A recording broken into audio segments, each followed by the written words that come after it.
স্বামী পাত্তা দিচ্ছে না, কোনো সমস্যা নাই। স্বামী অন্য মহিলাদের প্রতি আসক্ত, কোনো সমস্যা নাই। কেউ কোনো কথার দাম দেয় না, কাউকে পাশে পাচ্ছেন না, বাদ দিন এসব, একদম মাথা থেকে ঝাড়ুন। আমি প্রথম প্রথম এইসব বিষয় নিয়ে ডেসপারেট ছিলাম, সবশেষে ভাবলাম তবে চলতে থাকলে মরা লাশের মতো বাঁচতে হবে। তারপর চিন্তা করলাম এতগুলো সব মিথ্যা মায়া মোহ ঘোর, মরার পর কোনো মানুষই সাথে যাবে না, তাহলে কেন তাদের জন্য কয়েকদিনে এই জীবনে কষ্ট নিয়ে বাঁচবো?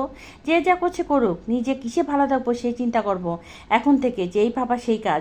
নিজেকে সময় দে, এখন নিজের যত্ন নেই। যেহেতু আমি মুসলিম, সেহেতু নামাজে মনোযোগী হওয়ার চেষ্টা করছি। আপনজনের সাথে যতটুকু কথা বলার দরকার ততটুকু কথা বলি, বাড়তি কথা বলি না। স্বামীর থেকে নিজের ভরণ পোষণে যা খরচ দরকার তা আদায় করে নেই। সে এখন কি করলো, কার সাথে কথা বললো তা নিয়ে চিন্তা করি না। বিশ্বাস করেন এখন খুব ভালো আছি, মানসিকভাবে খুবই শান্তিতে আছি। অনেকে এইসব আপন মানুষের জন্য ডিপ্রেশনে ভুগছেন, তাদের বলছি আমার মতো করে এসব কাটিয়ে উঠতে শিখুন।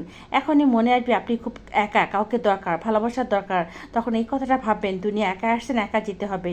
যাদের জন্য ভাবছেন তারা আপনার সাথে যাবে না। বেঁচে থাকতে যারা মূল্যায়ন করলো না, আপনি মূল্যে কারো যায় আসে না। তাই নিজের জন্য বাঁচুন।